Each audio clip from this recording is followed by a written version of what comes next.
Welcome back to Advertising is Dead. We're going to have a very interesting conversation. We're talking to Yan and Shikhar about, I'm not even going to try and compress this into one sentence, but I want to actually start off by saying welcome to the show. And I'm hoping I'll come out smarter at the end of this conversation than I started off with. Thanks for coming on Advertising is Dead. Thank you for having us. So let me first start off from a broad lens, right? The conversation around just like neuroscience in general has really kind of, not even from an advertising perspective, I think from a broader perspective, has become something which people always want to kind of know about. You know, people are listening to long podcasts, they're watching lots of content online, and it's become a core part of not just how we look at advertising and metrics, but the fact that it's across digital and TV and everywhere else. So I'd want to ask Yan first is that from your journey, how has this kind of scaled over recent years, especially when you look at it from advertising a live TV perspective? Sorry, that question to me or so to you? Yes. Yeah, sure. So before I get into kind of our matrix, maybe it's helpful for me to briefly share how we measure attention first. Yes. So we believe a passive measurement is better and more accurate and better for the consumer. Mm-hmm. So our technology is a camera-based device, has a computer vision, AI technology, able to understand eyes on screen attention of audience at second-by-second level. And it's totally privacy safe, 100% opt-in from each person. And we built this technology at MIT when I was a grad student there. And using this technology, we're able to understand eyes on screen attention, which I really believe is the most important matrix of the entire advertising industry. And if you're arguing advertising is bad, I think that's partially because people are using wrong matrix, right? If you use the wrong matrix, such as, let's say, TV ratings, TV can be on, but nobody in the room, which is wasting everybody's time and money. So why not just using attention to track? And we've been doing this for almost 7 years now, and we had a pleasure to work with Star since 2019-ish. It's been a very interesting journey to understand the attention specifically around IPL, which is a very premium live sports content in India.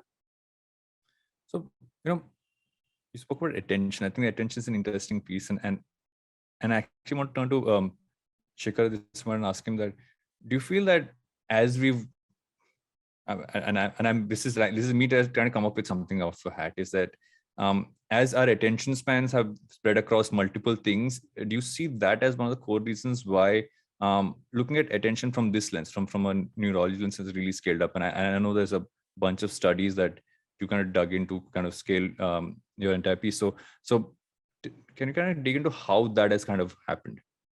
Sure. So I think basically what we do in consumer neuroscience is, in addition to the brain mapping aspects that we tend to test, we also have a lot of eye tracking apparatus that we actually use to understand what people are looking at, how long are they looking for something, are they being distracted by certain information around them. And then when we've conducted these studies, we found that even though people are looking at the TV, like Yan mentioned, their attention isn't on the content that you think they're focusing on, basically. The TVs might be on, people might be in the room, but that doesn't really mean that their brain is actually actively working to take in that information, whether it be content or any kind of advertising. That's why a lot of the advertising, even though it might have a lot of eyeballs on it, doesn't necessarily translate into sales, because just because a person looks at it doesn't mean it got embedded in their brain, they remember it later, it caused any kind of intent for them to purchase in the long run, basically. Yeah. So given the amount of distraction that people have, smartphones, tablets, everything around them, having people focus on one key element is obviously very, very difficult. And that's what we try to measure as how does IPL in this case, for example, have the amount of attention that people focus on it as compared to other genres, other pieces of content that would have slightly different amount of focus and attention on. Yeah. And this is where I want to come into the IPL, right? Because obviously it is India's premier live sports tournament, but just the amount of attention it garners. I know that you've obviously seen this also from other sporting tournaments as well. what have you seen as the difference in just how consumers are just paying attention to the content beyond what else might be around? Yeah, so we've been measuring IPL already for 3 years, and what we found is, in terms of the attention index, IPL has 144, the average 100, right? And compared to the next best category, this is like a 60% higher than the next best genre, which is like a crazy, right? So we've been doing this study in the United States. The kind of one of the best performing show is Super Bowl, but even Super Bowl doesn't reach this type of the performance. And we also been running business for 5 years in Japan. So this is kind of very unique show and content at the global scale. We couldn't really find similar type of the content can capture such a high attention, while the pure impression is also very high. So the volume is very big, the quality is also very high. And that really surprised our team. And when we initially start working with Star, our data team really checked the data multiple times because they thought there's some bug in our data and which caused some error, because nobody could believe at that point like IPL has such a high attention. And that's actually always very interesting when things seem too good to be true.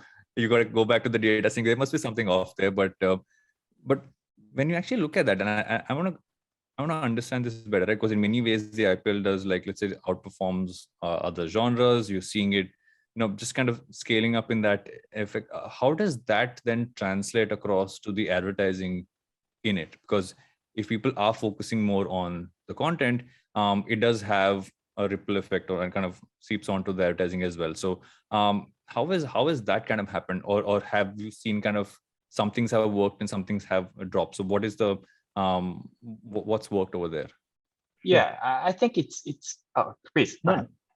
Sure. Okay. So the way that we tend to go about doing that particularly is in consumer neuroscience, we would design a study to basically evaluate comparing different genres against each other. So the way that we have done previous studies has been taking the same set of ads, take an FMCG ad, an automobile ad, a banking ad, take the same set of ads and place it in different genres. So place the same ads in GC content, in news content, in sports, and in movies. And then essentially when you have different samples examining and going through the different pieces of content, they're using brain mapping equipment to essentially capture their responses in real time while they're interacting with this piece of content. So not only do we see that obviously the sports content has a far stronger response when it comes to the level of engagement, but then what we find is the ads within that context also tend to benefit from the sports context as well, which is something we call the halo effect, which is basically the goodwill that happens during the sports content gets transferred onto the advertising within it as well. So let me give you a couple of metrics that we found accordingly. Memorability is obviously very, very important. So when people see an ad, you want to make sure that they tend to remember the ad much later on. What we find is the memorability on sports content, when you watch an ad on sports content, is roughly about 10% more than when you watch it on any other piece of content. Exact same ad will work differently based on what genre you're putting the advertising under. Same thing with the brand equity of different brands. We find that equity of brands tend to go up by 3.5 times when they see something in a sports context as opposed to say a GC or other context. And also purchase intent is obviously very, very important. So we find that sports, particularly live sports, has a massive advantage over other genres when it comes to purchase intent. It's driving roughly about 4% more purchase intent as compared to GC and about 14% more than news and other genres there basically. Now, these might not seem like big numbers, 4%, 14%, but to even get a minute 1% increase in terms of purchase intent means maybe millions and millions of more sales for that particular product than you would have before, really. Yeah. That's a massive change that's happening just because of you're putting it in a sports context as opposed to something else. And Yan, I'd love to get your perspective on this as well, just in terms of how this is kind of seeped across onto advertising. Yeah, so our observation is actually quite similar. So there's always a drop of attention when you get into a commercial, right? I mean, we have to understand that, like, people want to watch the show, right? The average person don't want to watch the commercial. So there's a drop. But if the content captures very high attention, right? We also observe similar halo effect, because if you like the show you tend to get very excited about this, and you're not going to leave the room to go to the bathroom. You're not going to grab a beer. You're gonna stay there and you're gonna continue to watch the show, even if it's a commercial. So what we found is, in terms of the ad avoidance, right? It's much less. It's roughly 50% less than other genre during IPL. People stick around and they want to continue to watch. And attention level remains very high even during the commercial break. And partially this is also because the ad part duration is shorter during IPL. It's usually less than 60 seconds, which is great, right? There's a very strong correlation between the ad part duration versus attention. If you run 10 minutes commercial, everybody can leave the room. So 60 seconds is very good. In addition, IPL captures such a high attention. Those two factors really keep people continue to be in the room, engaging with the commercial. And I guess those factors can translate back to neuroscience side to increase the memorability, consideration versus intention, which is amazing. Another thing which, and this is something which, while you're speaking, I recollected is that, I was having a conversation with someone the other day, just in terms of the marketing that's happening around the IPL, and something I thought was an interesting insight, that initially you would have brands kind of put out what they normally made as television commercials or ad units and put them in between. Whereas now you're kind of catering it, customizing it for the IPL. So it almost feels like a seamless transition. Like you still have the cricketers there. It's still about the cricket. It's about T20. So have you kind of seen that just like how, sometimes you're focusing on a certain kind of content and your brain's okay, I'm focusing on cricket, but if you're seeing the cricketers in a different space, or it's about cricket, so you tend to not move away. And this is about like a random marketers having conversations. So I want to check if that conversation we had any form of like weight. Yeah. So from our study, we found that's definitely true, right? And we call that fit. So that the creative need to have a fit with the context of the show. We found that if you use a famous athlete during the commercial, right? That usually drive 20-30% higher attention. If you put some like a sports theme, right? I remember Toyota did the ads, kind of people kicking the soccer ball during the World Cup. And that commercial did much, much better during the soccer program. However, if you run that commercial in an average news show, it didn't really perform. So clearly there's a context and there's a fit. I do think advertisers are getting smarter because now they have more data and measurement tool to help them to understand all these little interesting facts. So they started to really customize their creative to fit IPL context, which give them extra boost on the performance. And Shikhar, I'd love to get your point on this as well, and also kind of dig into saying what's been working for some marketers and maybe not for others, and just from like to-dos and not to-dos in that sense. Right. So I think advertising has grown over the past decade or so, because obviously brands are realizing that creating context-specific ads makes a lot more sense rather than just throwing advertising against the wall and hoping something works, really. Because I think in the longest time, what advertisers used to do was take TV ads and take the same ones and put them on social media, put them on print, put them on other platforms, and hoping that they would work in separate platforms. But what we found from a lot of neuroscience studies is that different contexts and different platforms have different ways people engage with the same content. So if the same ad that might have worked on television might not necessarily work the same way on Facebook or on Instagram or on other platforms. It has to be specially designed for that particular genre or that particular context you're putting it under. So brands are getting a lot smarter in fine-tuning and optimizing their advertising for different areas that they're putting it under. And similarly for the sports context, they understand through our learnings and through other learnings that what kind of ads work well on that particular genre and what can they optimize in their advertising to make it specific so that it's the most effective that they can do. Yeah, I want to just give an add-on to this, which I want to ask Yan about, is that how does this then kind of seep down into how you assess creative, right? You touched upon that early on, saying we always looked at it a certain way, and now it's evolving that. How is this kind of added to how we assess creative? Yeah, so you may know that traditionally, the way to measure creative performance is in the focus group interview route. which is fine, but it's not like a real environment, and it's also quite expensive, and it's not real time. What we kind of doing is we basically created hundreds of focus group interview room in people's home, and we're able to measure that in lifetime, right? Like this is like the real data coming from authentic household. So from that point of view, our data is quite interesting. We even can run the second-by-second attention analysis on each commercial. And we've been sharing those data back to some of the star clients, and they found it super interesting. For example, there's something called wear out, which means that if you keep running the same commercial, eventually people don't want to watch it anymore. Nobody able to understand what's the optimal frequency of the commercial before we introduced this solution. Because in the focus group interview room, you're only able to air this once. You cannot air this 20 times. But now we understand there are certain type of the commercials can sustain longer frequency. Some commercial, you're only able to use this for 3 times. And that's a great insights for advertisers when they work with the creative agency to design the next wave of the creative campaigns and design the objective and duration of each campaign.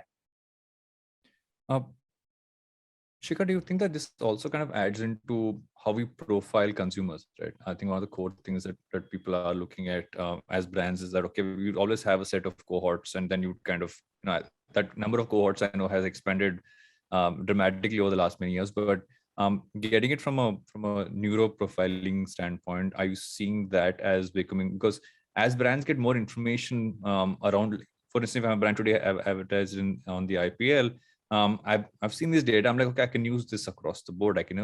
I might need to understand it better, but on the other end, I need to also kind of look at how it can help me profile my consumer. How is that part kind of expanding now? So I think the way that we conduct neuroscience studies is obviously very similar. We run creative studies. We would show participants the different creatives that we're testing using eye tracking and brain mapping, capture their emotional responses on a second-by-second basis. So when you have that vast amounts of data, you can test multiple TGs against each other in the same way. So how does your ad work on young males aged 18 to 30 as opposed to older females aged 45 to 60, for example? They're very different demographics, but then testing different demographics against each other gives you a quantitative way of understanding where is your ad working and where your ad isn't working. And for example, if it's working in one context and it's not working in another context, what essentially can be optimized to appeal to a mass audience, appeal to a much bigger audience in that way. So understanding your audience obviously helps in that larger context. And then just picking up from that, I realize I'm doing this ping pong between both of you, but I think that's the fun of being a podcast host. Like I get to do that, and I have 2 experts here, so I'm just playing ping pong on this episode. How have you seen this? As the data kind of scales, if I'm a modern marketer today, and actually this is a question to both of you. How do I need to upskill myself? Like if I'm a marketer today, and the fact that I'm getting data using something which I've not been told I can actually get data from. It's obviously it's a scaling science, and it's obviously gotten more and more prominence now. And especially when looking at sporting tournaments now, kind of scaling up the way they are, especially from an Indian context with the IPL. What do I need to upskill myself about? What do I need to learn to be better, to leverage this better? Rather, Yan, you can start off. Yeah, I think like in the traditional TV industry, no matter in India or Japan or US, people been using TV ratings as the main matrix to kind of do everything, right? Like planning, optimization, measurement, everything for last, let's say 30, 40 years. I mean, TV rating certainly has its own value, but the new technology, right? No matter there's neuroscience or attention, certainly brings a new perspective. And I think it's getting closer to the true value of advertisement. But try to really fully utilize those new metrics requires education and requires learning curve. So which require the smart advertisers to get on this trend early and really invest the time to understand, and also to experiment early to understand what's the best way to use those new technologies, new metrics to improve their advertising campaigns. Instead of just staying with TV ratings forever, because if you don't innovate on measurement on the matrix, it's quite difficult to really gain additional performance against your competitions. Shikhar, I love for you to get into this. Yeah, so I completely agree with Yan actually. So a lot of the times TV ratings have been the go-to model for this is working, this is not working. But then that's again very, very limiting. Especially brands and I are starting to understand that the conscious response that people have, what people say in focus groups and surveys, how many people are watching your ad, isn't a good reflection of what your sales figures will be or how many people are going to buy your product really. What people say doesn't always translate into what they do. That's basically the credo of neuroscience. That's why when we're going underneath the surface and instead of just asking them straightforward yes or no questions, we're actually seeing what drives those engagement responses, what drives those preferences. When you get into that kind of fine-tuned understanding, you get a much more accurate set of metrics to understand what can be done to make people more engaged, what can be done to drive more purchase in that way. So it's for marketers, it's understanding the different metrics that exist out in the world and not the traditional ones that have existed for 40, 50 years and have a very negligible kind of success rate, to be honest, in many ways. Do you also see this as a, and this is coming from an agency perspective, right? You're also seeing the fact that media planning obviously has kind of scaled up in importance, it has always been, but I feel that now it's more of a science than before in so many ways.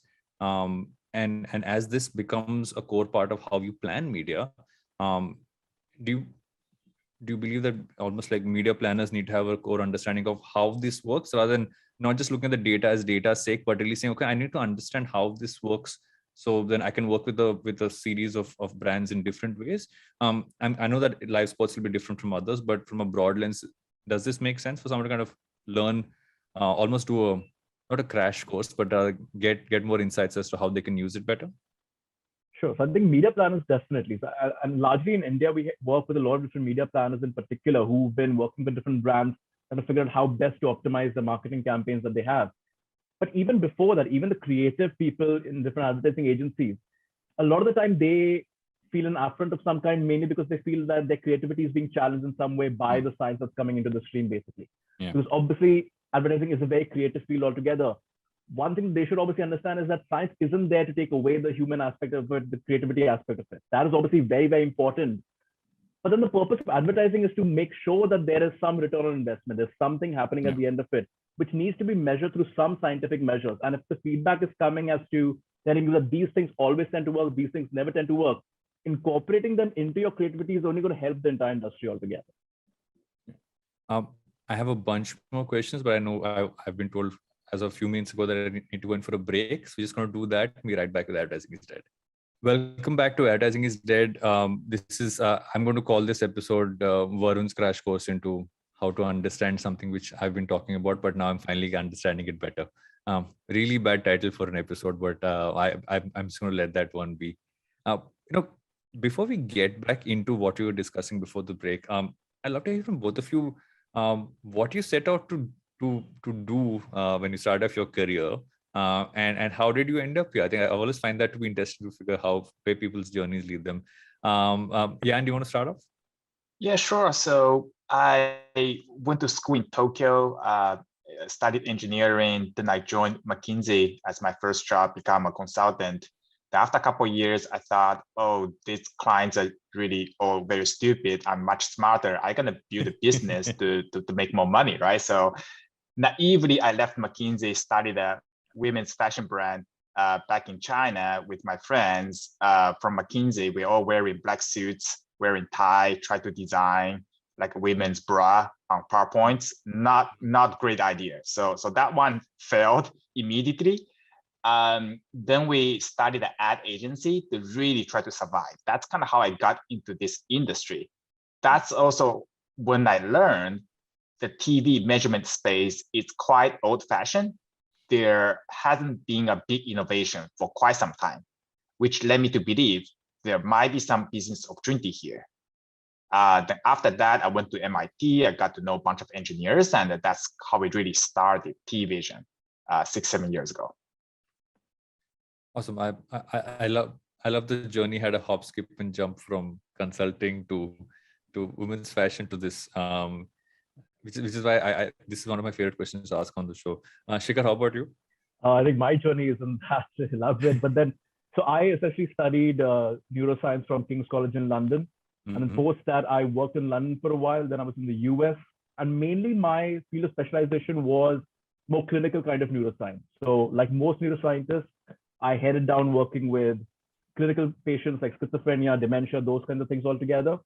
And I did that roughly for about 2.5 years. But then at the end of it, it wasn't fulfilling in the way that I really wanted it to, because it's a vast field and there's thousands and thousands of neuroscientists working to figure out these mental disorders and everything. I didn't feel I was being able to differentiate myself in that genre where it felt very crowded altogether. But my interest was always in the more applied aspects of neuroscience. So how can you apply neuroscience in more day-to-day aspects of how to improve people's lives, how to improve advertising, how to improve marketing? And that led me on to more consumer neuroscience models, basically. So trying to educate myself over consumer neuroscience over several years, I essentially joined Neurons Inc. in roughly about 2016. And from then, I've been basically learning as I go and understanding how best we can optimize these sort of creatives, optimize every sort of advertising for this purpose altogether. So largely what I've understood from that journey is that consumers don't really know what they want and why they want it. 85 to 90% of decisions that consumers are making are completely subconscious.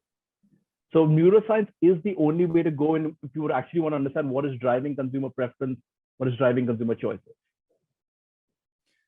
No, I think the underlying thread in many ways is that as we try to understand consumers better in so many ways, we've dug deeper into not just how they behave, but how they think and how their attention goes. Getting back to the IPL, I think one core piece which I feel that is often generalized is the fact that when you look at it from a male versus female focus, right? You kind of look at it saying, okay, live sports pretty much will largely skew male, will largely be that. But have you seen that this is not entirely true from an IPL context when you guys looked at the data? Either if you can jump in. Yes. Yeah, so we also did a lot of study around kind of the not only male, female, but basically cut by different ethnic group as well. What we found is that there's really no clear kind of the difference in terms of the level of attention between the male and the female. So no matter like who you are, once you get excited about the show, the attention level is very, very high. And that is like it's not really based on the gender.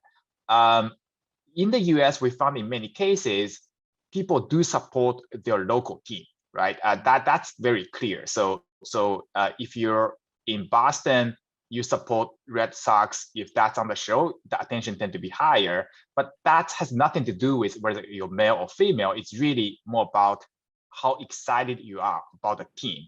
That's much more relevant compared to your gender. And Shikhar, what have you kind of seen, especially through the studies that you kind of focused on? Sure. So largely neuroscience studies, whenever we test a sample of people, it always tends to be multiple target audiences altogether. So the studies that we've done have been obviously on young males aged 18 to 30, which seem to be the prime demographic, something like the IPL. But then we've also tested other demographics like women of the same age, older women, who don't really factor in too much in the advertisers' minds when they're marketing on something like the IPL. But which we find is something that they should be actually focusing on, mainly because even though the males age 18 to 30 were showing the strongest responses in the brain to these kinds of advertising, women of the same age group weren't really far behind. It was actually very surprising that they showed almost the next best level of stimulation, level of engagement that happened with these sports content, with these advertising levels happening. That gives marketers a much more broader scope that they shouldn't just be marketing male-oriented products on this genre. Female-oriented products are going to capture and gain enough traction as on this as well. And so when you look at this from a broader sense, how do you kind of look at attention and intent to purchase and say that, especially from a live sports context, what are your what almost like, how do I put it?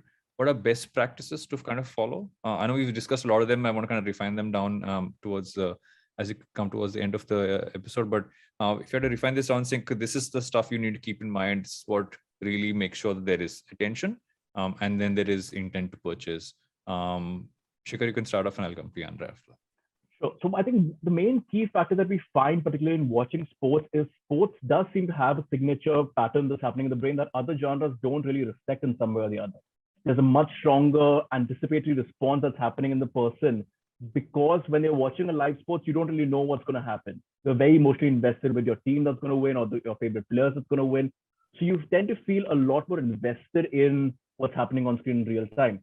And we find that it activates something in the brain called mirror neurons, which is basically when you tend to empathize or you put yourself in the shoes of the person that you're interacting with or you're looking at, basically. And that tends to happen a lot more with cricketers, with different athletes that you're watching, as compared to if you're watching a television show or a movie, for example. You tend to be a lot more invested because of these mirror neurons in the genre that sports is actually happening. So understanding and incorporating that in your advertising, having obviously celebrities, cricketers in your ads will obviously definitely help in the long term of how you create these ads.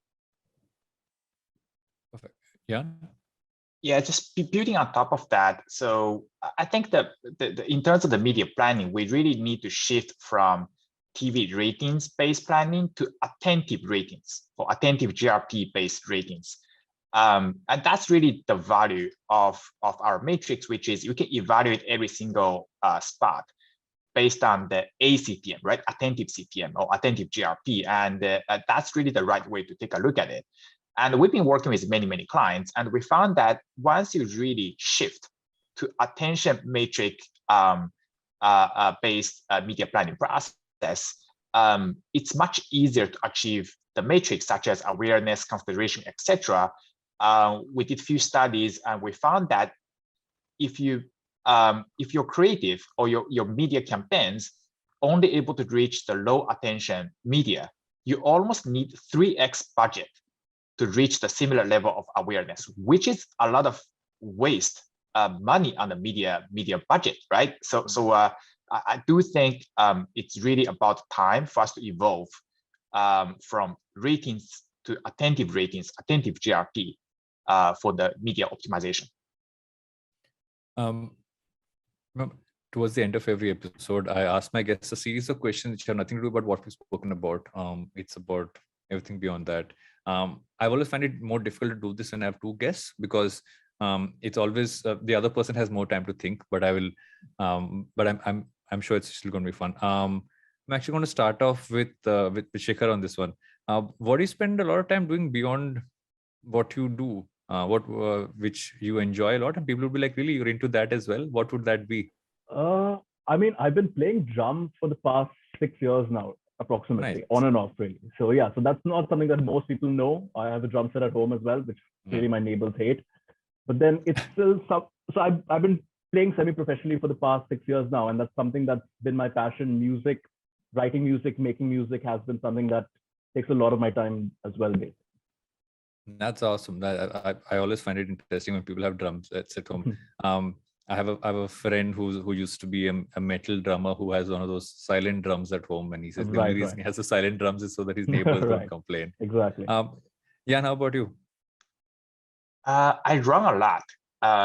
So I mean, startup, it's like a somewhat crazy life, and I found that running clear my head, and usually I come up with some great idea after the running. So it'll be great. I can use neuroscience to understand what's going on in my brain while I'm running, right? There must be something special going because I feel much better. And like otherwise, kind of you keep thinking about your business, which is not that good for your brain and for the long-term success of the business. I hear this from every person who loves running. My wife's someone who runs all the time, and say that it's like meditation, but you're moving, and that I think that's one of the best ways to kind of put it. Anything that you've read, watched, or listened to in recent times that you recommend? Yeah, and I'll start with you on this one. Audience attention. So I have a little cheat sheet every week from the data team, which show has the highest attention that I basically try to check that. But like I would say, I mean, it's kind of a popular show already. Squid Game. I really enjoy watching that show. It's quite interesting, entertaining. Once you start watching the first episode, you cannot stop. It's a great show for binge watch. I basically watched the entire episode, entire season, I think in maybe 2-3 days during very late evening, right? Like a 1 a.m., 2 a.m. It's like I couldn't stop, which of course my wife doesn't like it, but yeah, that's the show I really enjoyed in last couple I think weeks. pretty much all of us who saw the show just went on and didn't stop. Shikhar, how about you? I think the most recent thing I've been binging on has been The Handmaid's Tale. It's basically one of the best shows ever out there, because I think if you've read the book, it's a very faithful adaptation. The show, essentially, it's in the 3rd season now. So I recently caught up on the first 2 seasons and on the 3rd one now. And it's an extremely dystopian, extremely dark, but extremely entertaining show altogether. I recommend everyone should watch it. Yeah, I realize that both the recommendations today are dystopian shows. So Right. I don't know if that has to do anything with what we've spoken about before, but that seems to be a bit of a trend. And my last question generally is a spin-off of the name of the show itself. Why do you think the marriage between neuroscience and attention mapping and live sport will not die? Shikhar, you can go first. I think mainly because what we find is that live sports so easily outsurpasses what other genres are basically doing in terms of the level of engagement that's gathering from people. That's if they keep on going down that path, there's no stopping that train when it comes to live sports, really. Yeah. Yeah, and I agree. I think, especially in the US, right, it's shifting to streaming.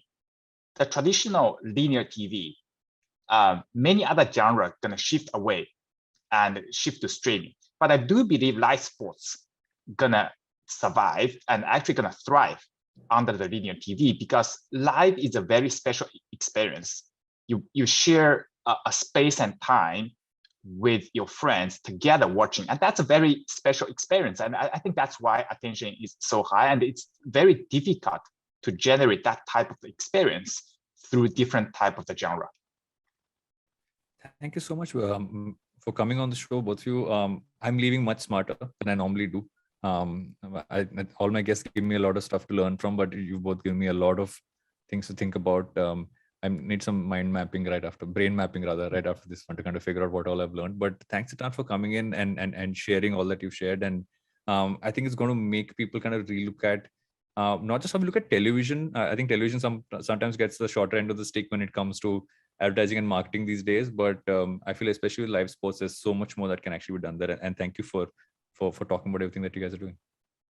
Absolutely. Thanks a lot. Thank you very much. IVM.